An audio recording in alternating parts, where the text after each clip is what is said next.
Range Rover is proud to partner Monocle on Design on Monocle Radio. Every Range Rover is created to elevate leaders' lives with cutting-edge design, connected, refined interiors, and electrified performance. These qualities drive every Range Rover to deliver unrivaled luxury. This vision is inspired by the same values that created this icon 55 years ago. To hear how Range Rover is elevating leaders' lives, tune in to a special season of On Design Extra, in which the Monocle team meet the innovators, trailblazers and design leaders who are inspiring the Range Rover journey. Listen out for those special programs soon on monocle.com or wherever you get your podcasts.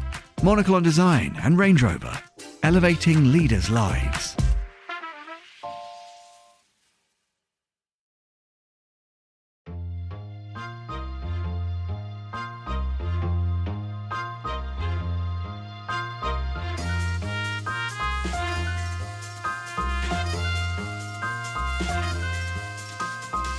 This is Monocle on Design, a show where we discuss everything from architecture and craft to furniture and graphic design. I'm Nick Manise. On today's program, we celebrate the Finnish brand Artek turning 90. And we meet a Hong Kong-based designer taking cues from bamboo. Plus, Michael Bennett, the athlete-turned-spatial designer, shares how creativity can be found everywhere. All that coming up on Monocle on Design.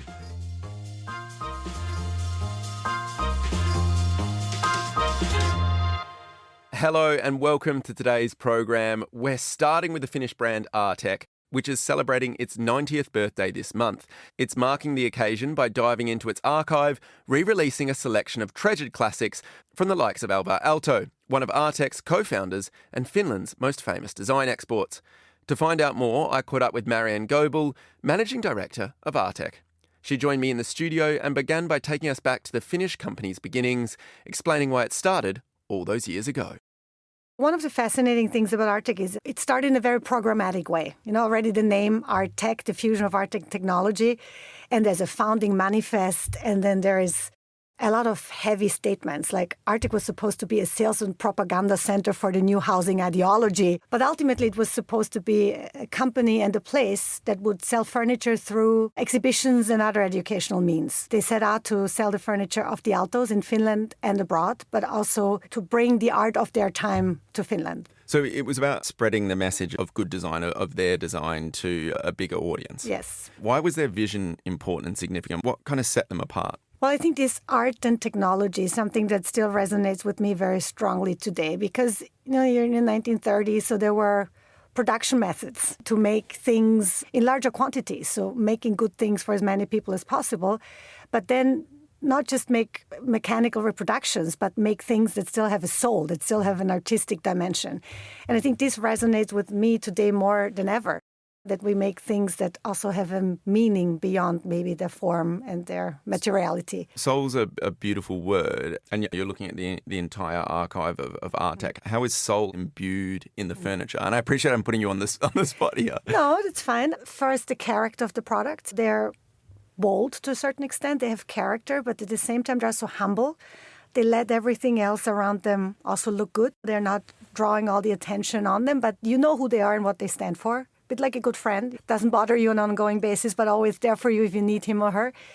I think it's the materiality. So the majority of what we do is made of wood, more specifically Finnish birch.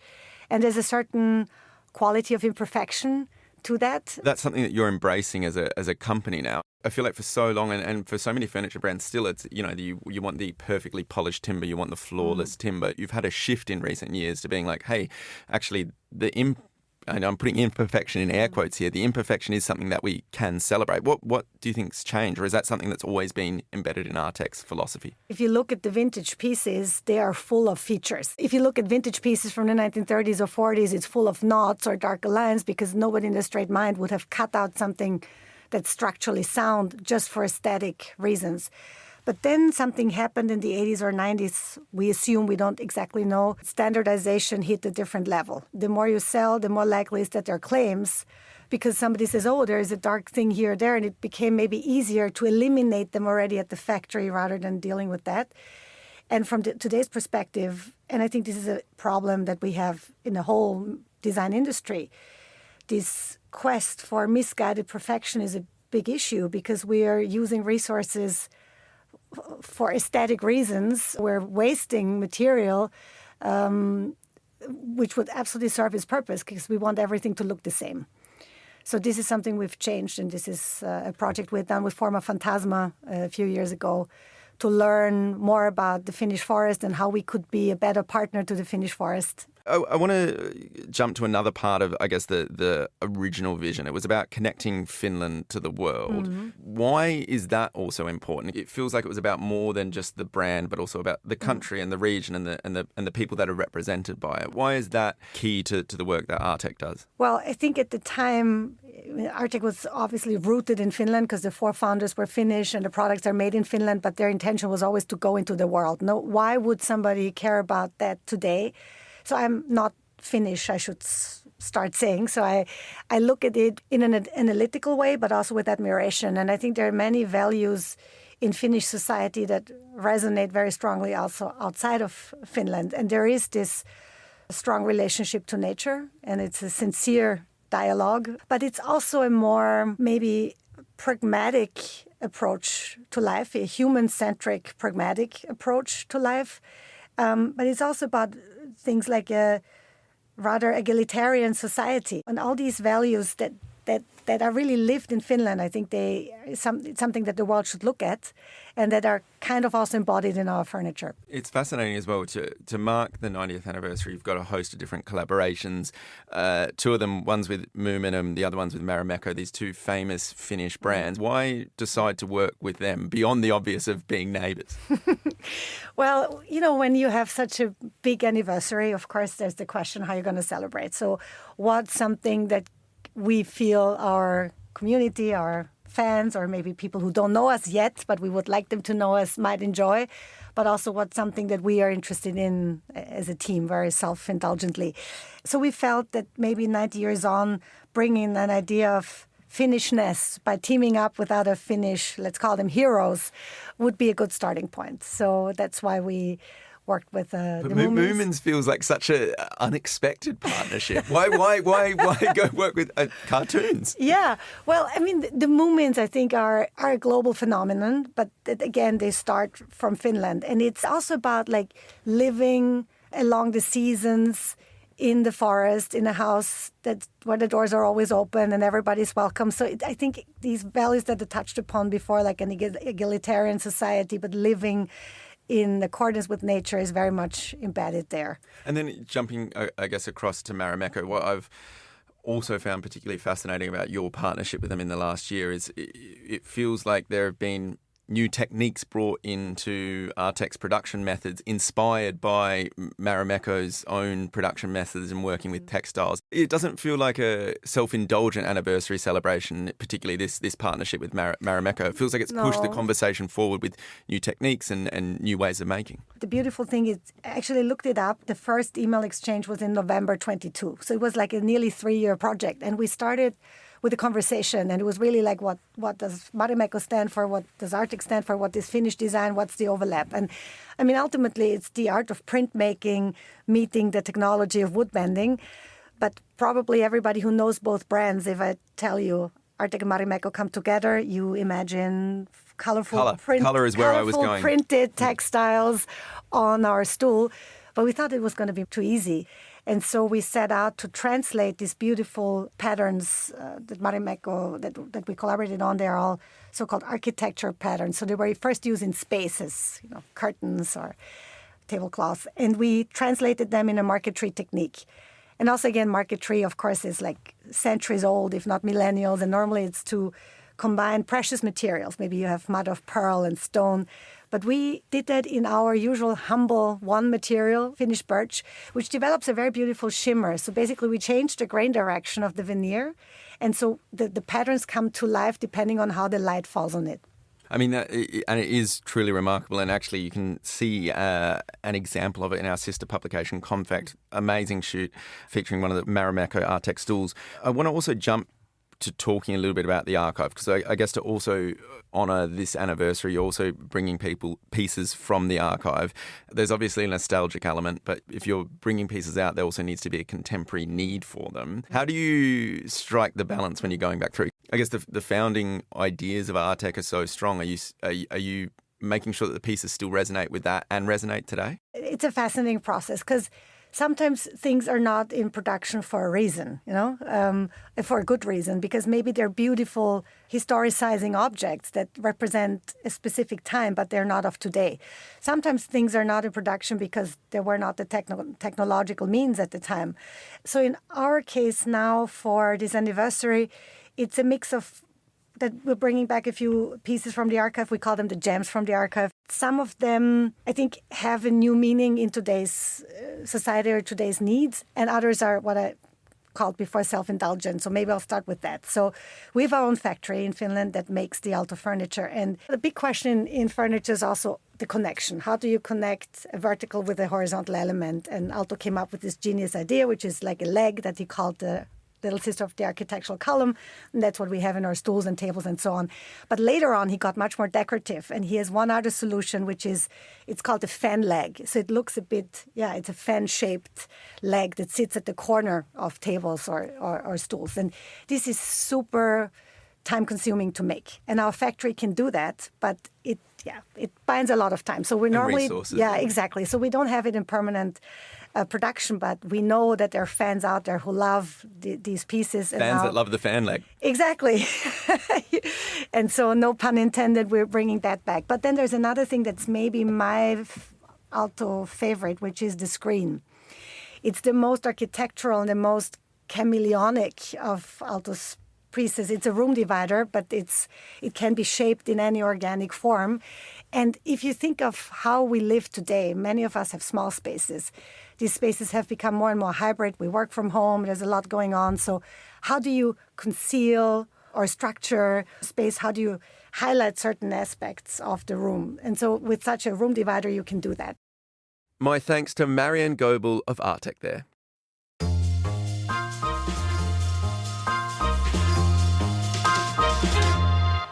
Michael Bennett is the creative director of Studio Kerr. A former NFL player turned designer, his previous career has undoubtedly shaped his awareness of the body in space. It's also impacted his approach to working with architecture, furniture and installations. Today, his practice is about encouraging and diversifying the design discipline. He established a scholarship for black designers at the Rhode Island School of Design and has also launched the Building Motions initiative, which is all about creating secular spaces for reflection and healing in communities of colour. This show's producer, Maylee Evans, caught up with Michael at the most recent edition of the World Design Congress held in London. I feel like my practice is based around that ideology, thinking about African diasporic forms and languages through different scales of space. So like, how do I pull or extract from African American and African diasporic cultures and kind of put those into a modern kind of context through the type of scale of work that I'm doing. And I wanted to ask about sort of your interpretation of the world because, you've had a career as an athlete, and so I wondered how that impacts, I guess, your awareness of your body in space, like awareness of how things are in a room, how you navigate. Yeah, I think I've always had this relationship with the body in such a way that like most people won't. Most people kind of have a certain level that their body or mind can go to, but then in sports you have to push your body to so many different levels, the ability to play through pain, the ability to put everything aside and try to accomplish something. So my relationship with the body and also my relationship with the black body, I think, or America's relationship with the black body over history of time and like things not being quote unquote designed for us. I went to Japan a lot of times and multiple times I've broken chairs, or in Sweden, or like Dieter Rams, or looking at Vitra, or these kind of objects that are made. But when you think about my scale of body, or just the black body in general, things aren't really designed for that. So I feel like for me, when I think about the body and how body moves in space, I'm very aware of it. I think because I've been so big my whole life, sometimes people are shocked by the scale of somebody because they will judge a person by the way that they look. There's this astute perception that how people of color live in communities, they're designed like the perception is that we don't care, but when the reality is that we do care about our communities. So I think for me, like, I think space and how I move in space and understanding the dynamics of who's controlling space, whether they're expanding it or they're contracting it. And in terms of your own furniture projects, I guess, like developing that idea further, how have you taken that into like a 3D object, or like how has that influenced when you're actually designing a chair? Are there any like concrete decisions you've made to like resist this idea of like the mean or the average body? I'm always thinking about the body and scale and how the body moves, material, how that kind of affects the body. I think I'm always thinking of how can I pull from this kind of language and put it into a modern context. I always think about narrative-based kind of design. Like, I think it's just important. I think there's a sense that as a white designer, sometimes you get to just design for the sake of design. You're like, oh, I like this chair's curve here. But I think sometimes there's like this burden of a person of color to tell stories through everything that they do. People want to hear the story of the pain or how the thing kind of exists. And I think sometimes for me, when I'm designing, I'm thinking about also the beautiful moments of being a person of color too, like family, love, joy, community, communion, these kind of words that push me to think about when I'm making a table. This table isn't about segregation. This table is more about congregation.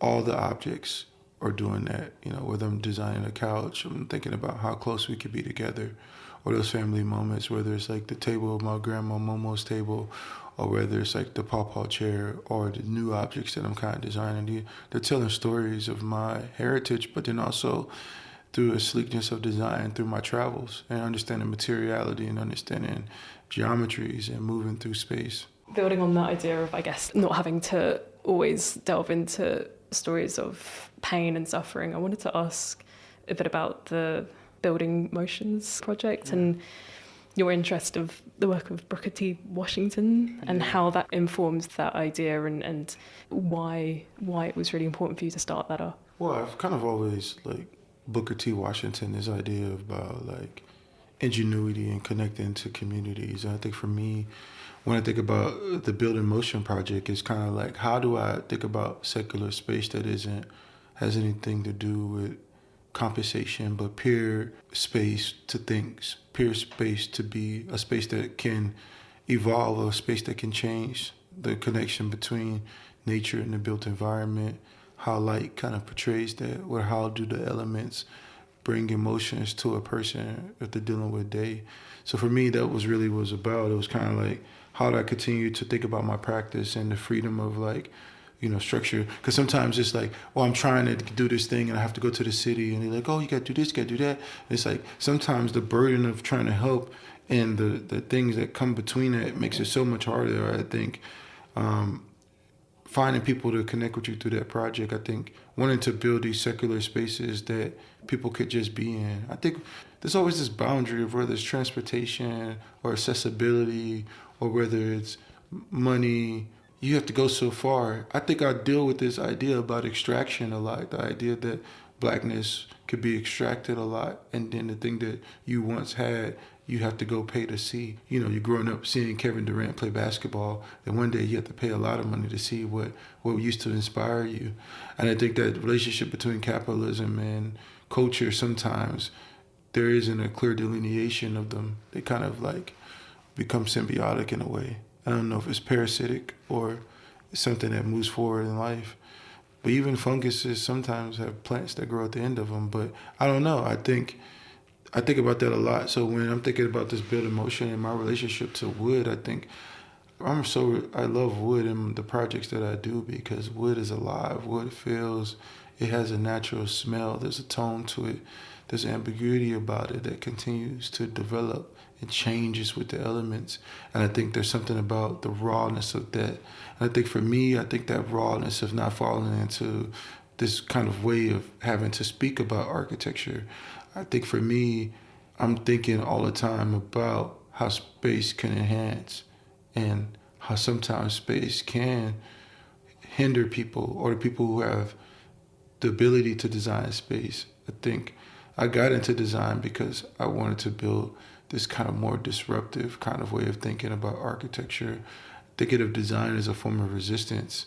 And yeah, I think that's what this project is about. It's about resistance. It's about, not having those boundaries and just not waiting for somebody to give you space. But what is it like to take space and make space and play with space and allow kids to be in space, allow family to happen in space? I guess I was interested in this idea of resistance, and yes, you make physical objects, but a lot of your work is also around allowing emerging designers and giving younger people the opportunity to study design. Like, you've been active in so many different ways, not just in the production of furniture, if that makes sense. I think for me, I've always looked at myself as a conduit or a vessel for connection. I think because, in design, it's so much about a singular entity, and really it's about a collaboration between multiple people, but the singular thing comes to existence. And I think for me, when I think about design, I really see that there's a pipeline of people who need opportunities, because the only way to change the ghetto is to redesign the ghetto with the hands who were born in the ghetto. And I think that's really where things start to change, is how do we equip people with the skills to understand it, right? Because sometimes you come to these conferences and everybody's kind of speaking about things, and it's like, bro, you're not really in the streets. You don't really know how people really feel. The way that you speak, you couldn't connect to people. And it's like sometimes design doesn't feel cool. It doesn't feel cool. Sustainability doesn't feel cool. It's because people don't see enough people like them doing the sustainability. They don't see enough people like them being the architects. They don't see enough people like them being the designers, the culture, people who are changing culture. Sometimes it feels like the people who are changing the culture are taking your culture and changing it, and you're not understanding how that affects the people who exist in that. So I think, how do we bring more people to the table, allow people to create their own voices, allow people to create their own way of thinking, and giving people the proper tools to think about design. Yeah. So it doesn't feel overwhelming, because sometimes that shit does feel overwhelming when you're in these things and they start using stuff like, here's an aperture or a fenestration, and you're like, do you mean a window? All these kind of words that are meant to continue to create a hierarchy, and it becomes this puzzle of a box where only certain people can have a conversation. Only a Norman Foster could have the conversation, or Zaha Hadid's firm could have the conversation. Chipperfield could have the conversation. But my grandpa used to say you can learn something from a baby, you can learn something from an ant. Almost everything that humans do is mimicry of what animals do. At some point, we got to have the conversation with the common man or the common woman, because at the end of the day, revolution has always started with the common person. I really like this idea of creativity not being only for people who have mastered or have come through certain schools and ways of thinking. I wondered if you could reflect on the ways that creativity of design have been part of your own life in ways that aren't typical. My grandfather was a welder. My dad did technology. My mom was a teacher. And every single thing I learned some type of way of designing a system, right? Because I think what we were really talking about is systematic design. Like, how do we design systems that can continue to perpetuate ways of thinking in positive ways, and some systems perpetuate ways of thinking in evil ways. I think for me, growing up and seeing those kind of things, I think even being an athlete is a form of design and a form of art, the way that one kind of sways with his body, the way that one could move or spin or do things, the elements of the grass, the way that you would paint. There's so many things that feel like something that Miles Davis would do, a riff or Coltrane or Sonny, these kind of great musicians that would speak. I grew up making music. I grew up doing all types of design. I think even people in communities, you grow up not being able to articulate what that actually means, but you understand exactly what it means. You know what I mean? But maybe somebody who doesn't look like you can't understand what you're articulating, but the lingo is right there. And I think that's really what it comes down to in design. I think I've seen fashion every kind of way. People make the most out of nothing, right? The pure existence of food or cuisine, black cuisine or Chinese cuisine, some of it comes from the leftover scraps of what we once was considered discard became something we regard, you know what I mean? It's oxtail, people, oxtail, but now it's you gotta pay a lot for an oxtail or a short rib or a burger. It's to be able to remix. I think that's truly what design is sometimes it's remixing. I think you look at Virgil Abloh and what Virgil Abloh was able to do. It's even though changing something 3% can still feel like somebody else's copyright. But the idea that it doesn't take much to change something, I think that's really what, or the people that I talk to want to do. My thanks to Michael Bennett in conversation with Maylee Evans.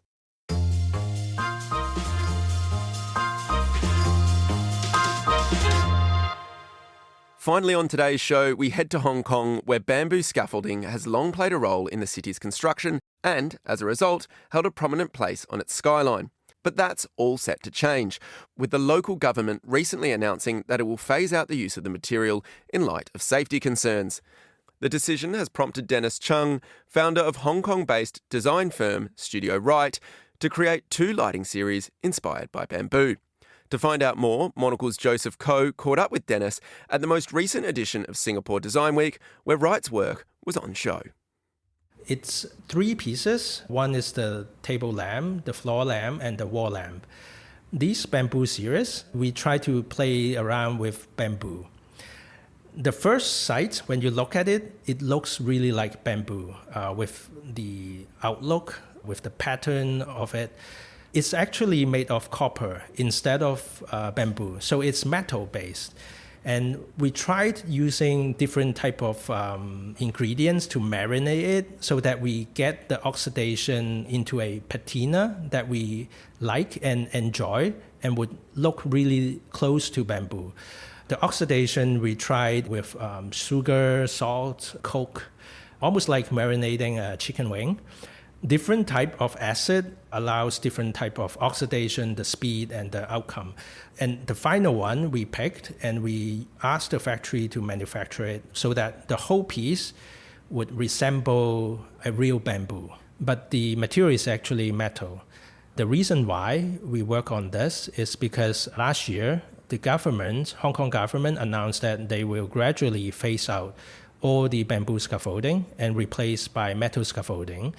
That was because some of the incidents before, and they thought metal scaffolding would be easier for regulating. That's a pity because for Hong Kong, it has always been bamboo scaffolding, formulating the whole facade of buildings and also the whole landscape of the urban landscape in Hong Kong. And for visitors, for tourists, this has always been our image and our identity. To scrap this is unfortunate.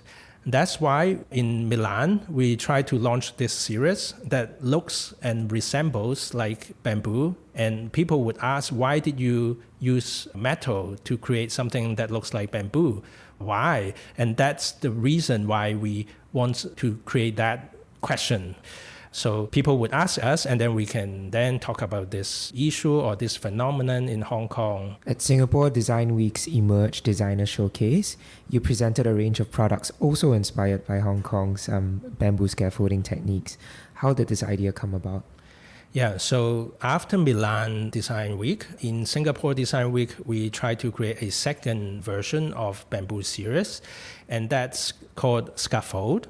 And this, we directly use salvage construction waste, which are the bamboo scaffolding. And we use these salvage bamboo and made into lighting series. And that's how we try to give a good memory for everyone, for Hong Kong people to have something that would represent our identity. How would you describe Hong Kong's design scene today? I would say Hong Kong design scene is much more vibrant nowadays in a way that so many larger corporate firms were trimming down after COVID and also for the past 2 years. We didn't see the spring back after COVID. In fact, the Hong Kong land development slowed down so much, and also for Chinese, mainland Chinese development slowed down so much that a lot of corporate firms didn't have the necessary jobs to support and to sustain. A lot of small firms came out from these larger firms. And so now we see a lot more new names and new projects, smaller projects, from furniture to spatial interior ones or to single small pencil towers. We see more of these nowadays. And there were also much more exhibitions here in Hong Kong that talks about craft, talks about technology, tradition, and what we envision for the future. So much more things are going on, happening, and I think it's a much more happier scene than a year ago. So I'm quite optimistic on this. My thanks to Dennis Cheung in conversation with Monocle's Joseph Koh. And that's all for today's show. For more design stories, listen to our 5-minute midweek bonus show, Monocle on Design Extra, which airs on Thursdays. And if you enjoy print, then do pick up a copy of Monocle magazine as well. It's on all good newsstands now. Today's episode was produced and edited by Maylee Evans. I'm Nick Manise. Thanks for listening.